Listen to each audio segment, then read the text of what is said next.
Alors, c'est un petit peu particulier. On parraine, nous, on a parrainé une jeune fille.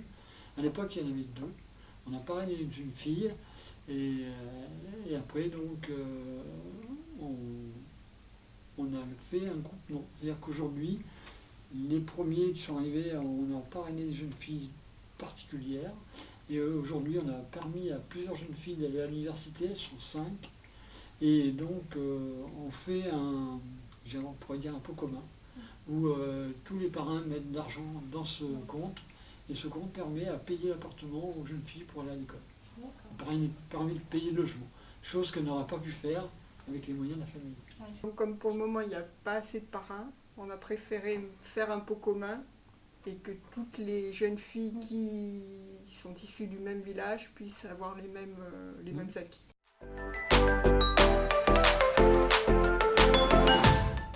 C'est d'abord apporter tous les mois une somme d'argent, ça c'est vital pour eux. C'est les aider par Messenger. Souvent, elles nous posent des questions sur du français, parce qu'elles étudient le français. Donc on les aide par intermédiaire. On communique beaucoup, on communique plusieurs fois par semaine par Messenger, parce qu'elles parlent très bien français. Et puis quand on va sur place, c'est passer des jours avec elles. Elle nous aide dans le voyage comme interprète là-bas, sur place. Donc c'est vraiment c'est une aide financière et une aide, je dirais, morale. Mais en aucun moment on veut remplacer les parents. Ah. Nous, c'est juste une aide financière, parce que bon, les jeunes filles qu'on aide, elles ont toutes des parents. Donc nous, c'est vraiment matériel. En fait.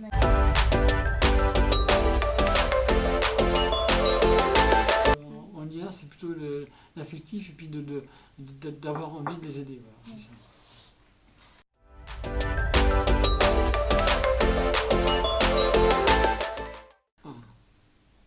Au village où on avait construit l'école du bois, il y avait donc 5 jeunes filles qui allaient au cours de français qui était donné à l'école du bois. Et tout naturellement, quand elles ont fini leurs études primaires, quand il a fallu qu'elles aillent à la grande ville, c'est là qu'on a mis en place le parrainage.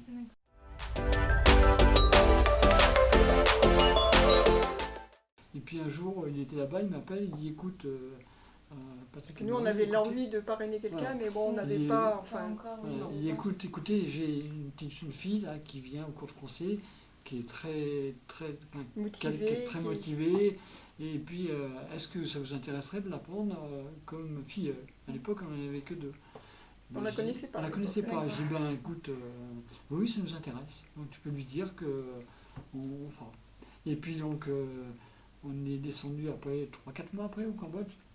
Et là on l'a rencontrée pour la première fois. Et je peux vous dire que ça a été très très fort, parce qu'elle était très très timide. Elle n'osait pas nous approcher, nous voir, parce que c'est un peuple qui est quand même très très réservé. Et les premiers moments, ça a été quelque chose de fantastique, parce que on a mis une semaine pour arriver à... Même si on n'est pas la chercher, mais même pour arriver à avoir des liens, à se parler, à se regarder, on a mis largement une semaine.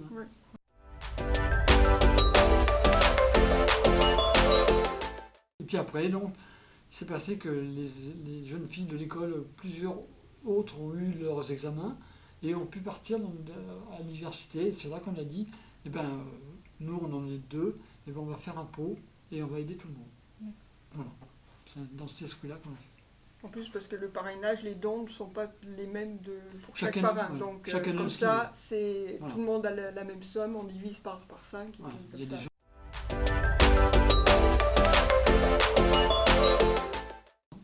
Une fois par an. À quel moment de l'année?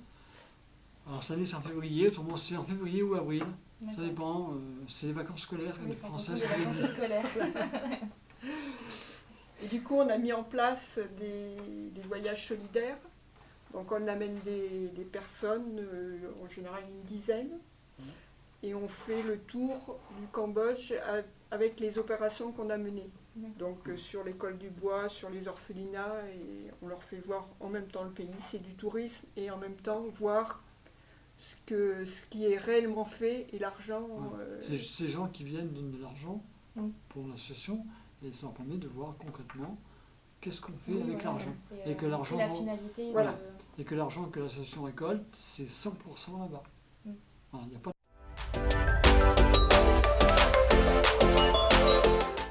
ça nous apporte un peu, je peux dire de la fierté, parce que c'est pas de la fierté, c'est Satisfaction. satisfaction comme quoi, quelque part, on peut faire quelque chose pour des jeunes qui n'ont pas les moyens de faire quelque chose. Ouais. Alors, vous allez me dire, en France, il y a des gens qui n'ont pas les moyens de faire quelque C'est chose. sûr. On est d'accord. Mais le pays, en France, le pays a les moyens d'aider ces jeunes. Tandis que là-bas, le pays n'a pas les moyens de les aider. Ouais. Les seuls moyens qu'ils ont de s'aider, c'est que des associations ou des gens viennent épargner.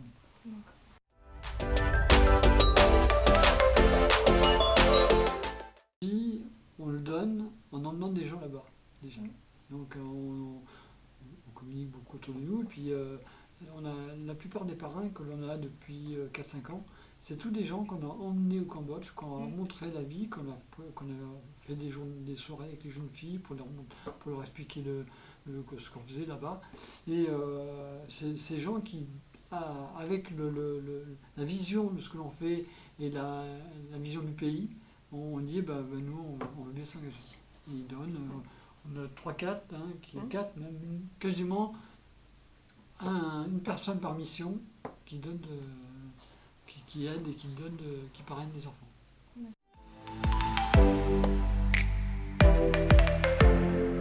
Découverte d'un pays, découverte du pays et des gens.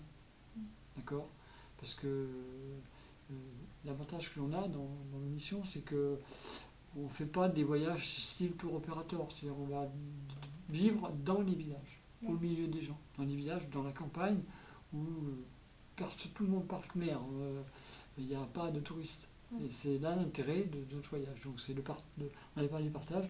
Donc c'est la découverte du pays, la découverte des gens, et puis on s'adapte, l'adaptation au pays, à leurs coutumes, à leur façon de vivre. C'est nous qui nous adaptons, Voilà. c'est pas comme ça. C'est très important ça. On va dans un pays, on s'adapte au pays. On n'est pas forcément d'accord sur des choses qu'ils font, mais on s'adapte. C'est comme ça. Voilà. C'est notre théorie. Et puis je crois que si partout dans le monde, tout le monde s'adaptait un petit peu où ils vont, ça irait beaucoup mieux. Oui, c'est sûr.